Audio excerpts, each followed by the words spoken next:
देखिए संस्कारों का बड़ा महत्व होता है। जब मातृ शक्ति ही केवल एक ऐसी शक्ति है जो अपने बच्चों को, जो पुरुष को संस्कार दे सकती है, मातृ शक्ति। इसलिए माताओं से ही मेरा विनम्र निवेदन है कि वो अपनी शक्ति को पहचानने की क्षमता अपने अंदर पैदा करें। संस्कार तभी तो दे पाएंगी। मुझे स्मरण हो रहा है एक तोते का। हम तो इंसान हैं, एक तोता किसी ने पाला, उस तोते के बच्चे दो पाले, छोटे छोटे बेचने वाले होते हैं ना। अब वो गली में आवाज लगा रहा था कि तोता ले लो, तोता ले लो, तोता ले लो भाई, तोता ले लो भाई। किसी ने सुना तो तोता, एक संत वहां से जा रहे थे, संत ने कहा भैया बड़ा अच्छा तोता है, बड़ा अच्छा तोता है। अब तो बोले हमें ही दे दो, खरीद ले गए संत उस तोते को। अब दूसरा तोता बचा तो बोलने लगा तोता ले लो भाई, तोता ले लो भाई। तो एक गृहस्थ थे, वो उस तोते को खरीद कर ले गए।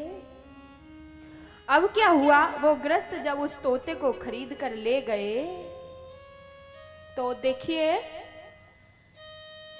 तोते थोड़े थोड़े थोड़े थोड़े उन्होंने बड़ा होना प्रारंभ किया है। और जब बड़े हुए हैं तोते के बच्चे, तो यहाँ जो संत थे वो तो हरे राम हरे कृष्ण कृष्ण कृष्ण हरे हरे, हरे राम हरे कृष्ण कृष्ण कृष्ण हरे हरे बजते थे। तो तोता संस्कारित हो गया, वो भी हरे राम हरे कृष्ण कृष्ण कृष्ण हरे हरे। परंतु क्या हुआ, जो एक गृहस्थ महाराज ले गए थे ना तोते को, वो कहते थे साला उल्लू का पट्टा, सब्जी नहीं लाया, साले ने ये काम खराब कर दिया, कमीना है, निकम्मा है, हरामी है। जो मैं नहीं बोल सकती, आपको पता है क्या क्या बोलते हैं आपके पतिदेव बच्चों को। तो अब क्या हुआ कि उसको भी तोते भी यही सीखा, तोते ने भी यही सीखा, साला उल्लू का पट्टा, हरामी है, कमीना है, निकम्मा है। अब क्या हुआ, दोनों तोते संत ने किसी एक राजा, संत ने वो तोता किसी राजा को दे दिया। अब गलती से वो तोता राजा के पास आ गया, दूसरा तोता भी गलती से राजा के पास आ गया। दोनों तोते एक पास आए। अब तो जो पहला तोता था संत वाला, सुबह सुबह कहता है हरे राम हरे कृष्ण कृष्ण कृष्ण हरे हरे, हरे राम हरे कृष्ण कृष्ण कृष्ण हरे हरे।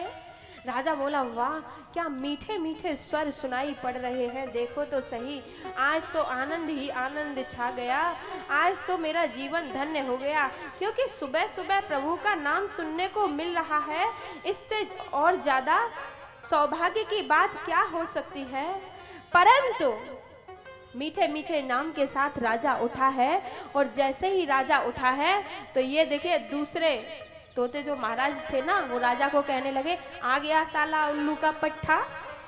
अब तो राजा रोने लगा, बोले अरे मैं तो इसको 1 रुपए में खरीदा है तो भी मैं पछता रहा हूँ, और अगर ये हरे राम हरे कृष्ण जैसा होता, उसकी मुझे सारी संपदा देनी होती तो भी मैं प्रसन्न रहता। अरे गाली देता है, अभी मैं तुझको मार देता हूँ। और निकाली तलवार, मारने के लिए उद्यत हुए तो जो संत वाला तोता था कहने लगा महाराज मारो मत, क्या करो, हम एक ही माँ के बच्चे हैं, देखो मैं तो संतों की चरणों में चला गया तो हरे राम हरे कृष्ण प्रभु का स्मरण होता है। परंतु ये गृहस्थ महाराज के पास चले गए, बस संस्कार उसे ऐसे मिले हैं तो वो ऐसा बन गया, मुझे प्रभु के मिले हैं तो मैं प्रभुमय हो गया। परंतु चिंता मत करो, धीरे धीरे धीरे धीरे मैं इसको अपने जैसा ही बना लूंगा। तो ऐसा ही मैं मात्र शक्ति से निवेदन करती हूँ, कोई बात नहीं है, अब तक जो हो गया वो हो जाने दो, परंतु जो आपकी सौड़ी सौड़ी सूरत वाले मेरी माला के मन के हैं, देखता जाता हूँ इबादत होती जाती है, ये सौड़ी सौड़ी सूरत वाले बच्चों को समझाओ बेटा पॉप और मॉम नहीं कहना, आज से तो तुम्हें माँ ही कहना है। माँ, माँ शब्द का अर्थ बड़ा गहरा है। भैंस रमाती है, गाय का बच्चा जब रैकता है तो बड़ा सुंदर लगता है, माँ माँ अम्मा, बड़ा प्यारा लगता है ना। भैंस का, बकरी का रवाना अच्छा नहीं होता। और एक बार आप कहलवा के तो देखो, आपको भी लगेगा कि आपका पुत्र पुकार रहा है माँ माँ माँ, तो आप स्वयं अपने आप को पहचान जाओगी कि हम माँ बोला है मेरे पुत्र और पुत्री ने, तो मुझे भी माँ का दायित्व निभाना चाहिए। बहुत महत्वपूर्ण भूमिका होती है। तो यहाँ देखिए, हिरणाक्ष संध्या की घोर बेला में गर्भाधान संस्कार हुआ, इसके कारण दैत्य बनकर प्रकट हुए हैं, लोभ पर वृत्ति है, पृथ्वी को ले गए हैं, मेरा मेरा मेरा मेरा मेरा कह के रसातल में घसीट कर ले गए हैं हिरणाक्ष पृथ्वी को। परंतु इस पृथ्वी को लाएगा कौन? यहाँ नारद जी चिंतन कर रहे हैं, और जब चिंतन कर रहे हैं तो नारद जी, यहाँ ब्रह्मा जी चिंतन कर रहे हैं, तो ब्रह्मा जी को छींक आई है, और छींक आई है तो छोटा सा कीड़ा उसमें से निकला है, और देखते ही देखते वो कीड़ा कैसे विराट हो गया। ये कौन है? ये तो 12 भगवान है। बोलिए 12 भगवान की। प्रकट हुए हैं 12 भगवान, और यहाँ युद्ध हुआ है हिरणाक्ष के साथ। हिरणाक्ष का उद्धार करने वाले प्रभु उद्धार किया है उसका, और मुक्त किया है पृथ्वी को राक्षस से। अब तो पृथ्वी पे मनु जी महाराज ने सृष्टि प्रारंभ की है। सबसे पहले सृष्टि हुई है मनु जी महाराज की, तो 2 पुत्र और 3 पुत्री वहाँ प्रकट हुई है। अब थोड़ी सी हम कथा में चलेंगे, पहले हम 2 मिनट संकीर्तन में चल लेते हैं। चलें? राधे राधे गोविंद गोविंद राधे श्री राधे राधे गोविंद गोविंद राधे श्री राधे राधे गोविंद श्री राधे राधे गोविंद गोविंद राधे श्री राधे राधे गोविंद गोविंद राधे राधे गोपाल राधे गोविंद राधे राधे गोविंद राधे राधे गोपाल राधे गोविंद राधे राधे गोपाल राधे श्री राधे राधे गोविंद गोविंद राधे श्री राधे राधे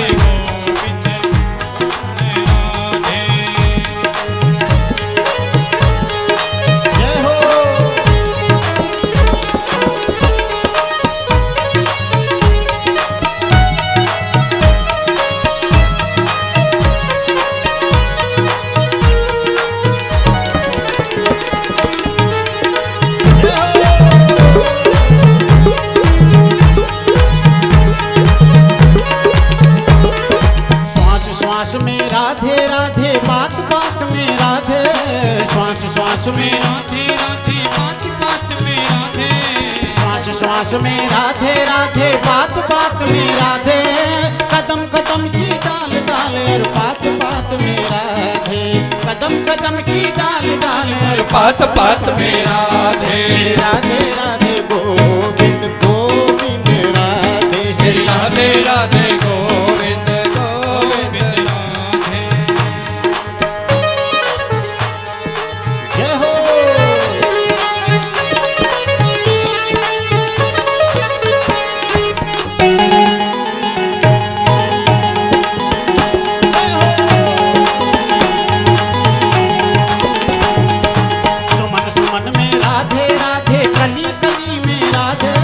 सुमन सुमन में राधे राधे गली गली में राधे सुमन सुमन में राधे राधे गली गली में राधे सुमन सुमन में राधे राधे गली गली में राधे नंदगांव और बरसाने की गली गली में राधे नंदगांव और बरसाने की गली गली में राधे श्री राधे राधे गोविंद गोविंद राधे श्री राधे राधे गोविंद श्री राधे राधे गोविंद गोविंद राधे श्री राधे राधे गोविंद गोविंद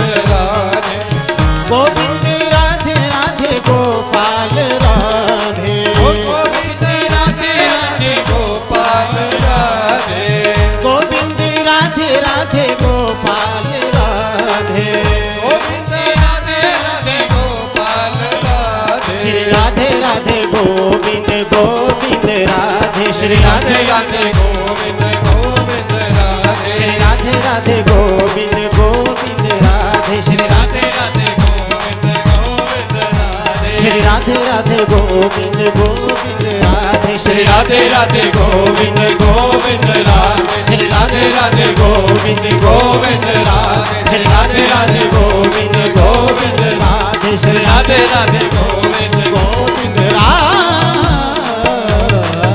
नारायण भगवान की। आप लोगों के जयकारे में तो आनंद ही नहीं आया। बोलिए नारायण भगवान की जय। अभी और बोलिए नारायण भगवान की जय। भागवत स्वरूप भगवान की जय। जब खाने के टाइम पे हम लोग बैठते हैं ना, 5-5 रोटी खा जाते हैं एक साथ, खाते हैं ना। परंतु भगवान का जयकारा लगाने के लिए जब बैठते हैं ना, हम कहते हैं कि बोलिए नारायण भगवान की जय। हम कहेंगे बोलिए नारायण भगवान की जय, तो आप कहेंगे जय। ऐसा ही होता है ना, खाने में आगे जयकारे में पीछे। चलो हाँ, तो देखिए यहाँ षष्ठी प्रारंभ हुई है, और जब षष्ठी प्रारंभ हुई है तो मनु जी महाराज के 5 संतानें हुई हैं। 2 पुत्र उत्तानपाद और प्रियव्रत, और 3 पुत्री देवहूति, आकुति और प्रसूति। देवहूति जिसने अपनी देह को भी आहुति कर दिया था, ऐसी पुत्री मनु जी महाराज की। और देखिए तीनों पुत्री कितनी भाग्यशाली हैं कि देवहूति के यहाँ भगवान कपिल ने जन्म लिया था, और आकुति के यहाँ यज्ञ भगवान ने जन्म लिया था, और प्रसूति के यहाँ साक्षात जगदम्बा माँ ने जन्म लिया था। कितना सौभाग्य है। अब देवहूति का विवाह कर्दम ऋषि के साथ हुआ, आकुति का विवाह रुचि ऋषि के साथ हुआ, और प्रसूति का विवाह राजा दक्ष के साथ हुआ। अब देखिए देवहूति कर्दम ऋषि के साथ जिनका विवाह संपन्न हुआ, 1000 वर्ष तक जो तप में तल्लीन रहे, भगवान ने साक्षात आकर कहा, अरे मैं तुम्हारे तप से बहुत प्रसन्न हूँ, मांगिए। बोले कुछ नहीं चाहिए। बोले हमें पता है तुम्हें जो चाहिए। जब तुम साधना करके उठे थे तो तुमने सोचा काश मेरी पत्नी होती, मेरे भी पुत्र पुत्री होते तो मेरी सेवा में तल्लीन होते। अरे हमसे क्या छुपाते हो, हम तो घट घट की जानते हैं। 7 तालों के भीतर भी हमें पता है कि क्या हो रहा है। परंतु हम और आप जो कार्य करते हैं ना, तो पल्लू से भी छुपाएंगे ना तो कहेंगे कोई देख नहीं रहा। कोई से सर्टिफिकेट नहीं लेना, कोई से प्रमाण नहीं लेना। संसार से प्रमाण लेने की आवश्यकता नहीं है। प्रमाण तो वो परमात्मा साक्षी बैठा हुआ है। मुझसे छुपाओगे कर्दम ऋषि? अरे चिंता मत करो, तुम्हारी जो मन की मनोकामना है वो अवश्य पूरी होगी। बोले अच्छा, तो बोले तुम्हारा विवाह होगा। बोले विवाह होगा हमारा? कर्दम जी बोले प्रभु विवाह होगा या ब्याह होगा? विवाह होगा या ब्याह होगा? अब देखिए कर्दम जी की जो सोचने की जो क्षमता है, विवाह और ब्याह। तो देखिए विवाह क्या होता है?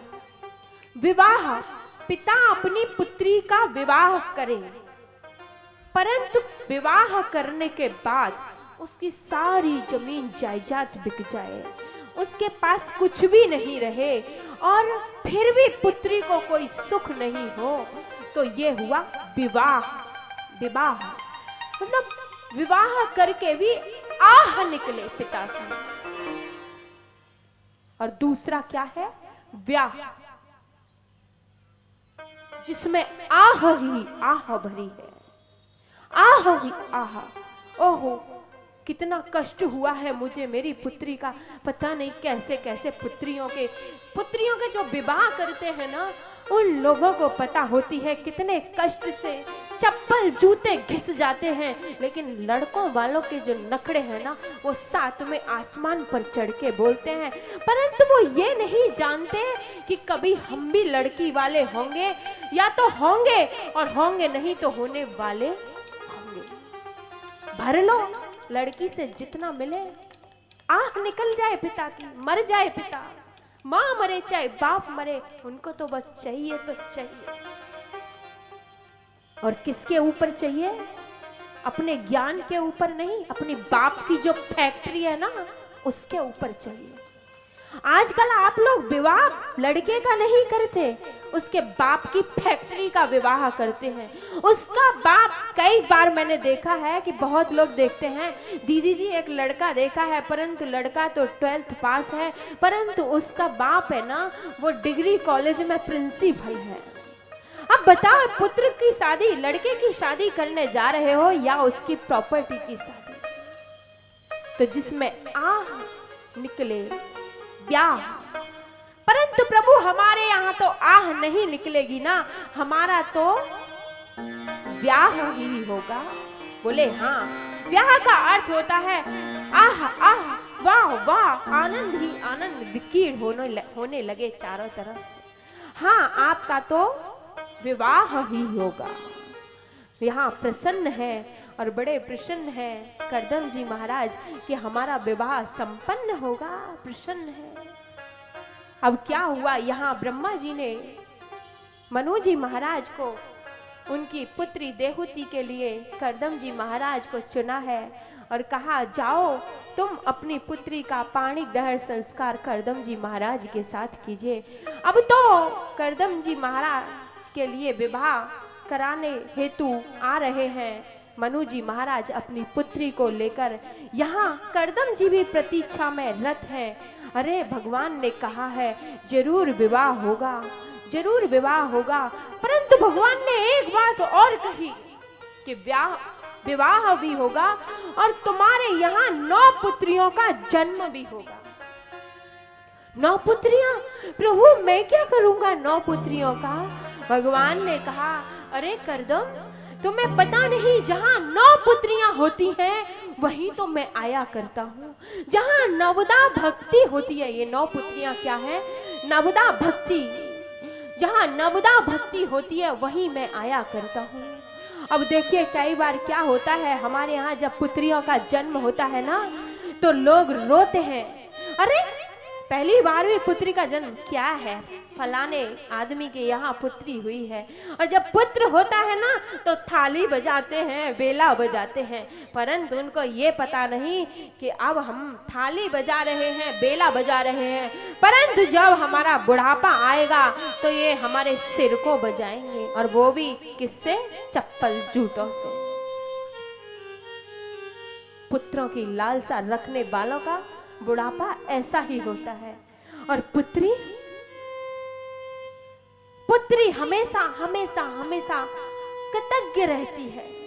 पुत्री तो यहाँ नवदा भक्ति होगी, 9 पुत्रियां होंगी तभी तो हम आएंगे।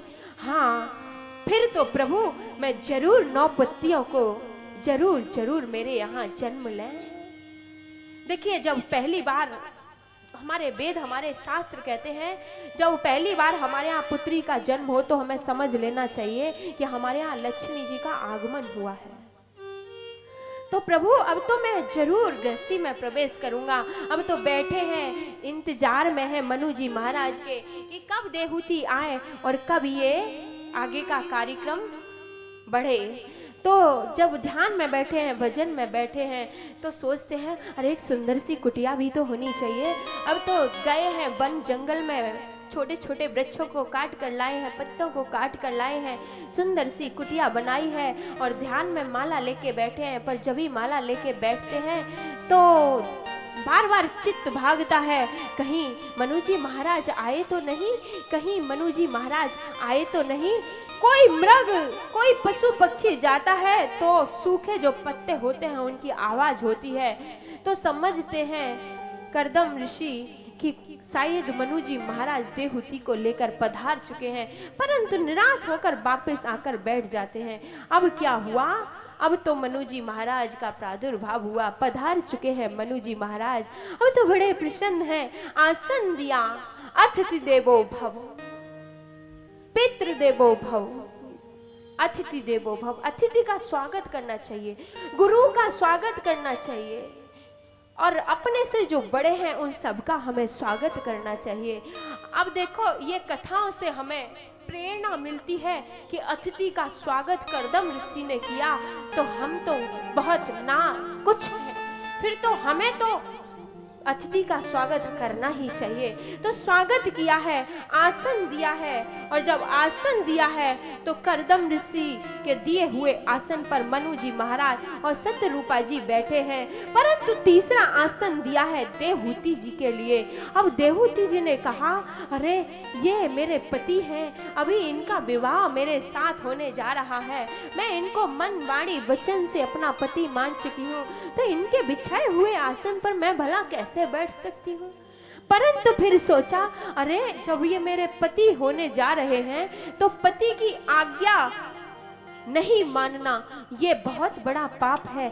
तो देहूति ने अपना दाहिना हाथ उस आसन पर रख दिया है। ये सब देख रहे हैं कर्दम जी महाराज, बड़े प्रसन्न हुए हैं। ओ, ये तो सचमुच में लक्ष्मी है, ये तो शक्ति है, ये तो जगदम्बा है, ये तो दुर्गा है।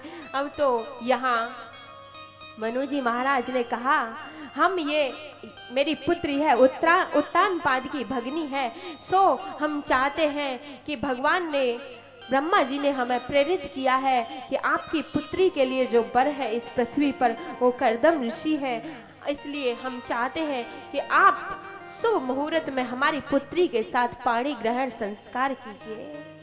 अब तो बोले मना तो करना ही नहीं था, क्योंकि पहले से ही पता था। चुप हो गए। तो मनुजी महाराज ने कहा, महाराज लक्ष्मी साक्षात आपके द्वार पर आई है, ठोकर नहीं देना, नहीं तो बाद में भागना पड़ेगा। अब सोचने लगे मन ही मन, पहले ही प्रभु ने कह दिया है तो ठोकर क्यों मारूंगा। अब तो यहाँ देखिए दोनों का पाणी ग्रहण संस्कार हुआ, विवाह संपन्न हुआ, पति पत्नी के बंधन में बंधे हैं। मन सत्यरूपा जी ने प्रस्थान किया है, और जब प्रस्थान किया है तो देहूति बड़ी ही, इसने अपने पति के लिए अपने प्राणों की आहुति, अपनी देह की आहुति दे दी, ऐसी देवहूति। अब यहाँ कर्दम ऋषि 12 वर्ष तक तपस्या में लीन हो गए, और जब तपस्या में लीन हो गए कर्दम ऋषि तो 12 वर्ष के बाद चेतना वापस आई।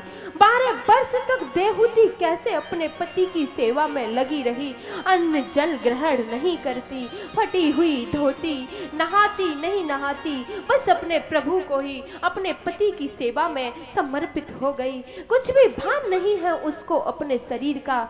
ये मेरे पति, ये ध्यान दीजिएगा माताएं, जब आपके पति कुछ धार्मिक कार्य करें तो आपको उसमें साथ देना चाहिए। तो देखिए यहाँ साथ दिया, ये नहीं कहा कि नव निर्मित विवाह हुआ है, आप ध्यान में तल्लीन है। 12 वर्ष तक तपस्या में तल्लीन रहे कर्दम जी महाराज, और जब 12 वर्ष तक तल्लीन रहे, एक दिन चेतना जागी और देखा, अरे ये क्या, मेरा तो विवाह हुआ था, ये सामने स्त्री। सोचा विवाह हुआ था या कोई ये वृद्ध माता है, हाथ जोड़कर प्रणाम करने लगे। देवहूति ने कहा, प्रभु ये क्या कर रहे हो, भूल गए मैं तो आपकी पत्नी देवहूति हूँ। जब ऐसा कहा तो बोले, मैं तो भूल ही गया था देवी, आपने क्यों नहीं बताया। बोले, नहीं महाराज, जब आपको याद आएगा तभी बात आगे बढ़ेगी। अब यहाँ देखिए कर्दम ऋषि ने कहा है देवहूति से, यहाँ जल के छींटे दिए, सर्वांग सुंदर शरीर हुआ है देवहूति का। और जब सुंदर शरीर हुआ है तो कहा है पतिव्रता नारी की भी कुछ इच्छाएं होती हैं, क्या मांगना चाहती हो? मैं तुम्हारी सेवा से बहुत प्रसन्न हूँ। तो देवहूति ने कहा, प्रभु आपने मेरे पिता को एक वचन दिया था ना, अब बहुत समय हो गया, थोड़ा हम गृहस्थी में भी प्रवेश करें। तो यहाँ बड़ा सुंदर सा विमान मंगाया है, बड़ा सुंदर सा विमान योग माया से प्रकट किया है करदम जी महाराज ने। देखिए ऐसा विमान था, वो आकाश में उड़ता था, पानी पर चलता था, रोड पर दौड़ता था। वो रामायण इसके भागवत कथा के विमान ने, देवहूति के विमान ने, करदम ऋषि के विमान ने आज के वैज्ञानिकों को चुनौती दी है। आज कोई वैज्ञानिक ऐसा जहाज नहीं बना पाया, ऐसा विमान नहीं बना पाया जो जमीन पे भी चले, रोड पे भी चले और आकाश में भी चले। एक सज्जन थे तो वो कहने लगे, दीदी जी एक जेम्स बाट, आप मूवी देखते हो, एक जेम्स बाट मूवी है, उसमें देखा आपने कि देखो उसमें ऐसा वर्णन है, हमने नहीं देखा, हम बात चर्चा बता रहे हैं आपको कि उसमें ऐसे विमान का वर्णन है जो कि करदम ऋषि ने बनाया था। हमने कहा मूवी में हो सकता है परंतु ऐसा अभी तक है नहीं। आज के विज्ञान को चुनौती दी। उस विमान में आरूढ़ हुए हैं दोनों पति पत्नी और निकल गए हैं बिहार के लिए। अब यहाँ देवहूति देखिए 9 कन्याओं की जननी बनी है। देवहूति 9 कन्याओं की जननी, ऐसी देवहूति। परंतु कभी कभी मुझे हीनता होती है कि आज भगवान आना भी चाहे तो कैसे आए इस भारत में, कैसे आए हमारे यहाँ। आज देखिए 9 कन्या तो अलग की बात, परंतु पहली कन्या पर ही गर्भ का परीक्षण करवा लिया जाता है और पता चल जाए कि पुत्री है तो पहले ही उसे गर्भ से निकाल कर फेंक दिया जाता है। नवजात शिशु की जो भी बोल नहीं सकता, ऐसे बच्चे की आप हत्या कर रहे हैं। और देखिए इस काम में मैं सबसे ज्यादा माताओं को ही दोषी मानती हूँ, क्योंकि अभी तो वो गर्भ के अंदर है, अभी तो उसने बोलना नहीं सीखा। बेटी कहती है माँ मुझे गर्भ के अंदर मत मारो, माँ मुझे गर्भ के अंदर मत मारो, माँ मैं 7 समुंदर दूर रहकर भी तेरे प्रति एहसास से भरी रहूंगी, माँ मैं हमेशा तुझे प्यार करती रहूंगी और जब जब तू मेरे भाइयों के द्वारा त्रिषित होगी, अपमानित होगी तो मैं तुझे अपने आलिंगन में भर लूंगी। माँ ऐसी पुत्री और ऐसी पुत्रियों को आपने गर्भ के अंदर मारना प्रारंभ किया है। आप यहाँ ज्यादातर जो माताएं बैठी हैं, मेरा उनसे अनुरोध निवेदन है कि अपनी बहुओं के लिए जो कहती हैं कि बेटी है तो उसे गर्भ से निकाल कर फेंक दो, ऐसा नहीं करो माताओं। मैंने पहले भी निवेदन किया था, आप तो भगवान की जन्मदात्री हो। अरे आपने जननी होकर माँ होकर एक पुत्री को निकाल कर फेंक दिया। अभिशाप है इस भारत भूमि पर बेटियां। परंतु मैं आपसे पूछना चाहती हूँ भारतीयों, माँ दुर्गा के इस देश में, काली के इस देश में आज बेटियां क्यों त्रसित की जाती हैं? इसके पीछे कारण है, इसके पीछे कारण है कि आज बलात्कारी बढ़ते चले जा रहे हैं। दहेज का कारण है, लड़कियों को जला देते हैं जिंदा। तो ये दहेज कोई और नहीं लेता, ये आप और हम ही दहेज लेते हैं। इसलिए आप और हमको सुधरना पड़ेगा ये श्रीमद् भागवत कथा सुनकर कि आप दहेज नहीं लेंगे। छोटी सी बात मैं आपको बताना चाहती हूँ। लिस्ट जब पोते की लड़के की शादी होती है तो लिस्ट दे देती हैं, 50 तोले सोना चाहिए, 10 तोले चांदी चाहिए, कार चाहिए और सोफा सेट चाहिए, डबल बेड चाहिए, वॉशिंग मशीन चाहिए, कलर टीवी चाहिए और सेफ चाहिए, पता नहीं क्या क्या लिस्ट दे देते हैं पहले से ही। परंतु मैं ध्यान दिलवाना चाहती हूँ आपको कि आपके ऊपर शनि देवता का जब ग्रह असर करता है तो आप उस ग्रह की शांति करवाते हो ना। लोहे की कील रास्ते में मिल जाती है तो कहते हो शनिवार है, कील को मत उठाना, शनि देवता घर में प्रवेश कर जाएंगे। परंतु आप देखिए कि जो बहू आपके घर आपकी ग्रह लक्ष्मी है वो तमाम सारा सनीचर आपके सामने ला के रख देती है, तो बताओ कहां से आपके ये अशुद्ध विचार रूपी सनीचरों की कैसे इस ग्रह की शांति हो। इसलिए मेरा माता और भाइयों से निवेदन है कि आज आप कथा श्रवण करते करते करते करते बोध करो कि हम अपने पुत्र की शादी में दहेज नहीं लेंगे और पुत्री का भी जब विवाह करेंगे तो भले ही वो बेटा गरीब हो परंतु उस अमीर के साथ नहीं करेंगे जो दहेज लेगा। अगर ऐसी भावना बना ले तो बेटी को आज क्यों मारा जाए।